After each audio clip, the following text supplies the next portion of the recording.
All right, so today I'm trying to change up the pace a little bit so the background is a little more interesting.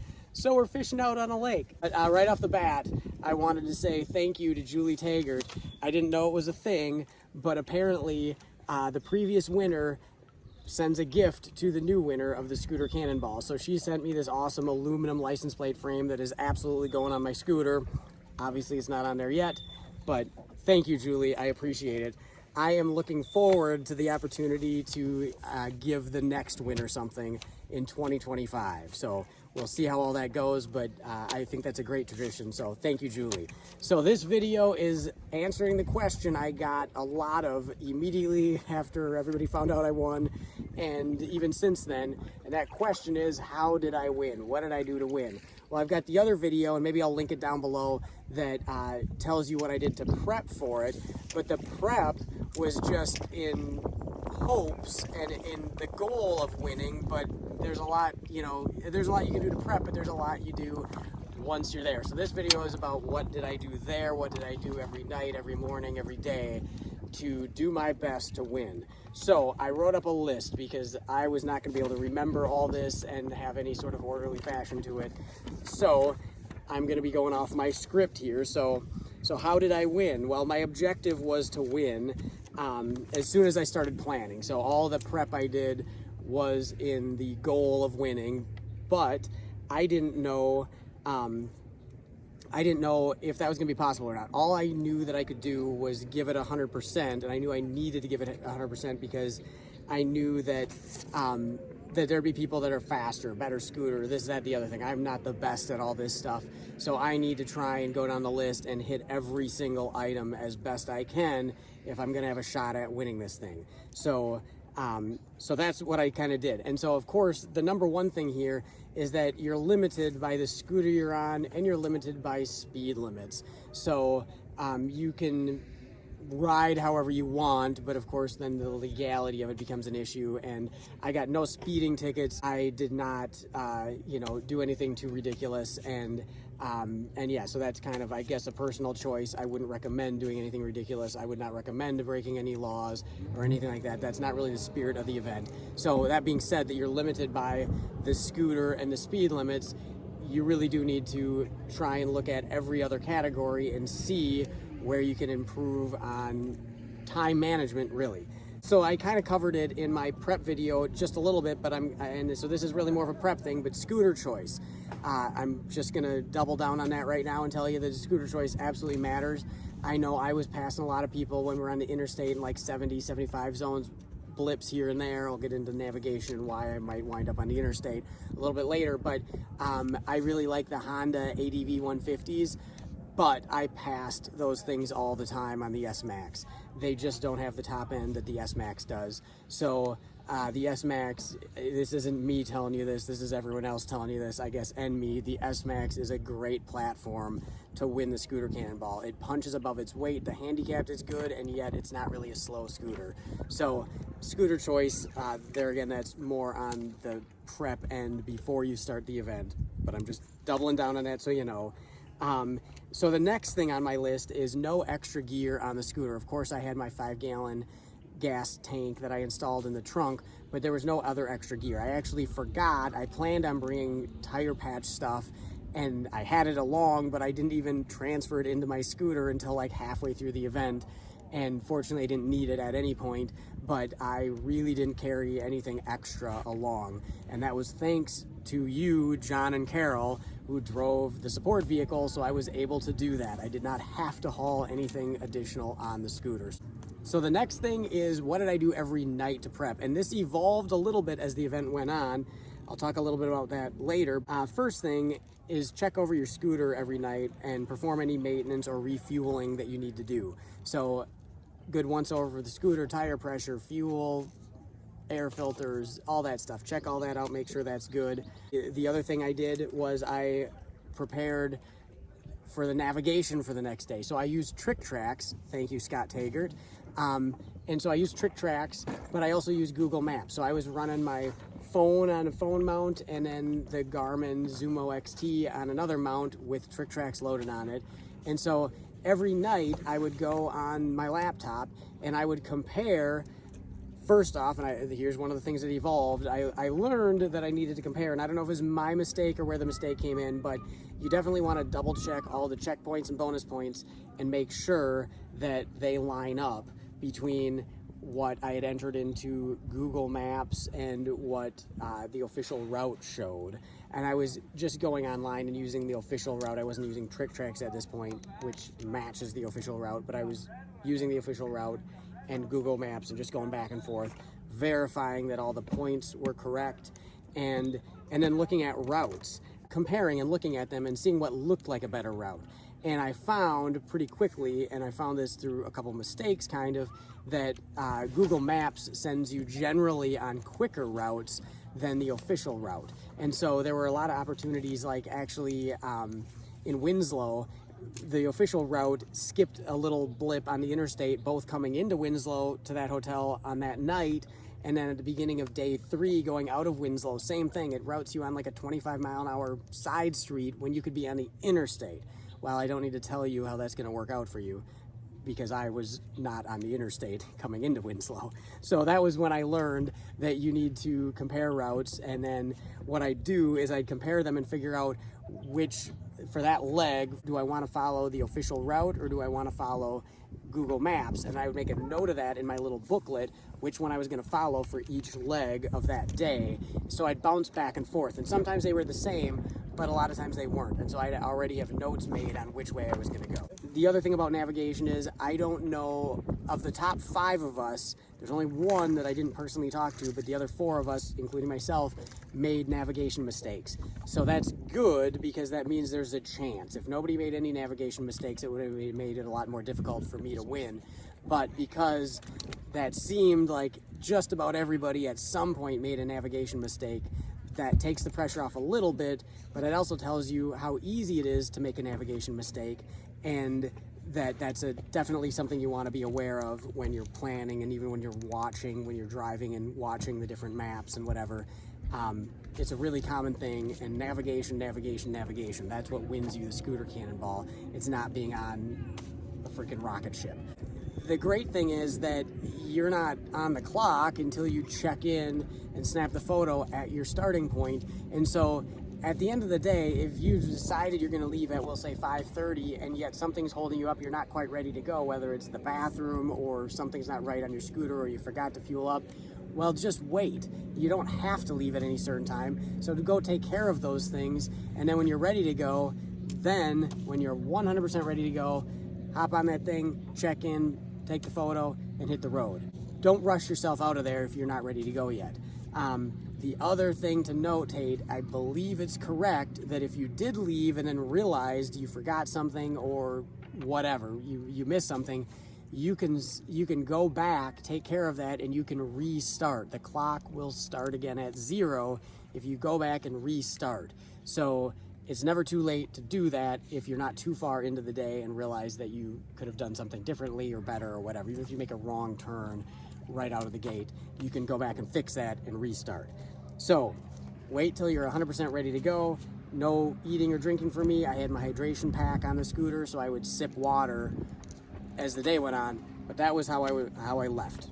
No food, no beverage, hit the road when I was ready to go, and let it rip. Once you do punch in, check in at the starting point, snap the photo, you're on the clock, and from that moment until you get to the finish line, you want to be aware of every second and what you're doing and maximize all of that, because that is the most important thing you can do. So during the ride, so once you get started, number one, well, like I already kind of said, I made no food stops, no bathroom stops, and almost no fuel stops because of my added fuel. So basically, most of the days, there were a couple exceptions to this, most of the days, my butt didn't leave the scooter seat from the time I left the starting line till the time I got to the destination at the end of the day. I don't know what's odder, the fact that I could actually do that with no bathroom stops, and there's no tricks there. There's no tricks. I just didn't go to the bathroom. So I don't know what's weirder, the fact that I could physically do that or the fact that I'm now telling YouTube that. See, it's weird. But that's what I did. So that might not be duplicatable, but that's what I did, and it definitely shaved some time off. Basically no stops. Sip on water, no stops. Of course, you've got to stop at the checkpoints and the bonus points.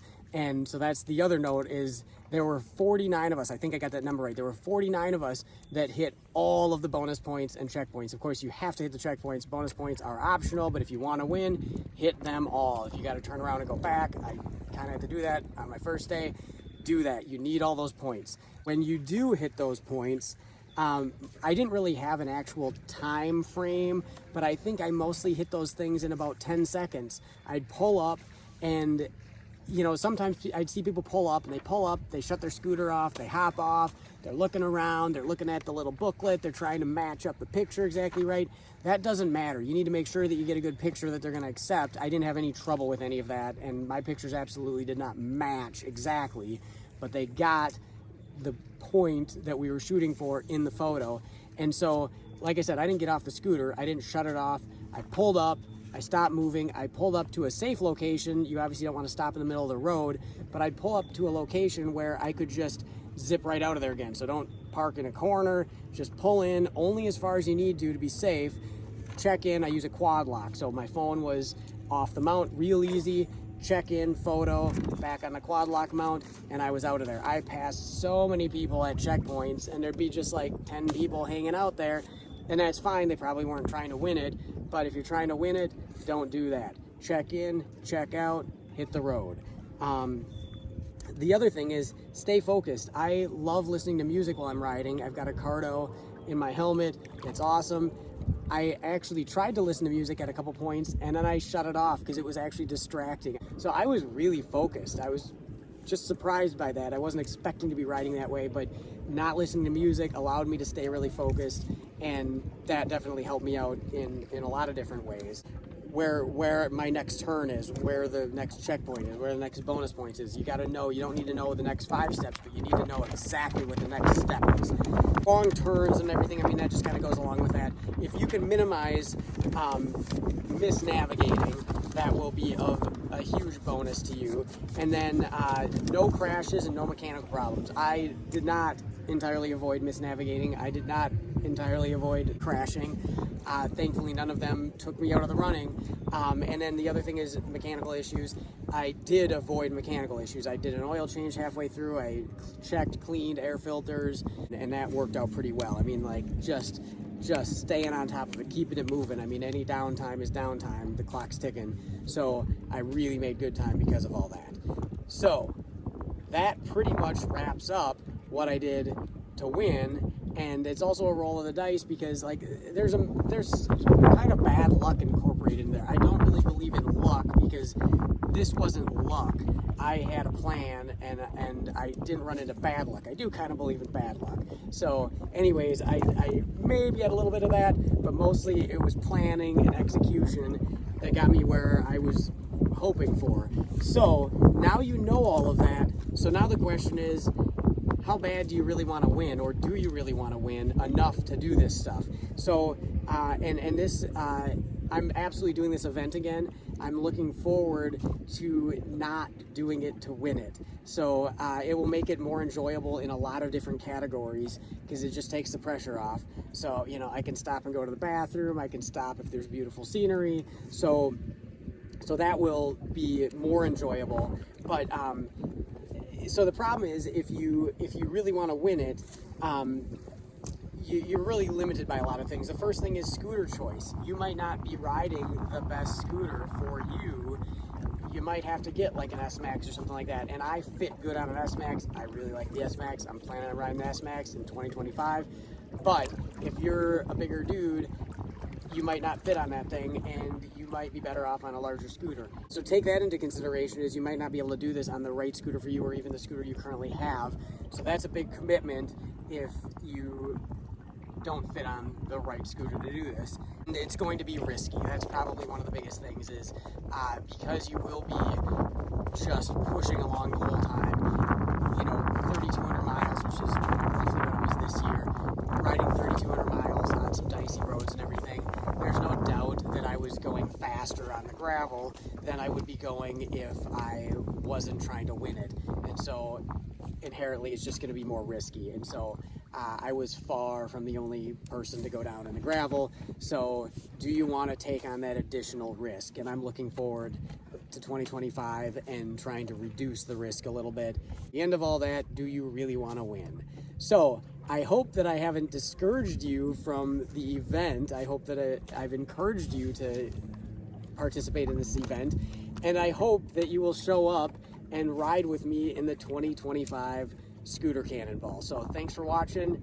I'll see you on the road in 2025. I've seen tons of loons out on the lake over the course of my life, but I've never seen one as friendly as this guy. So I've got a bunch of clips of this guy that was just all around the boat, under the boat, just really interested in what we were doing. Tons of shots of him swimming. I don't think I've ever actually been up close and seen a loon swim, because I always dive under when you're still like 50 feet away. So kind of fun. So here's some shots of that. I think he is trying to get him. Be careful.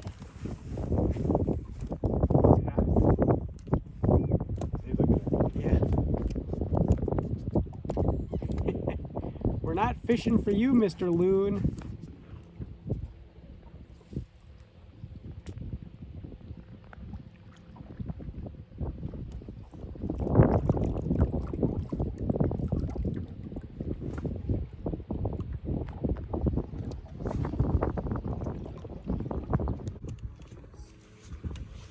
Coming in hot. It's your man friend. No. What? Benny, it's a lure out of water. Yeah, don't. That would be bad. There he is.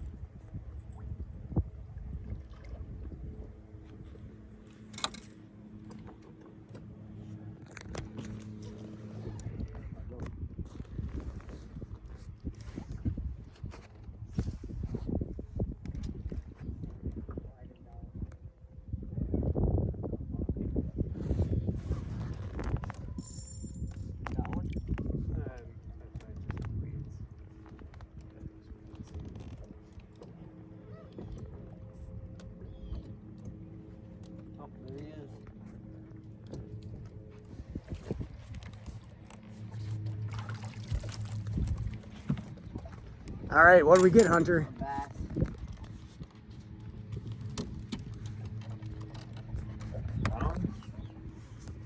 All right.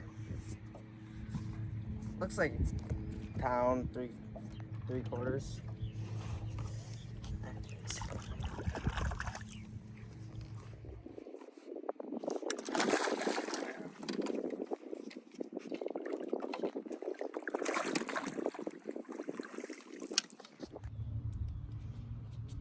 Probably 2. Yeah. These ones are crazy, I swear.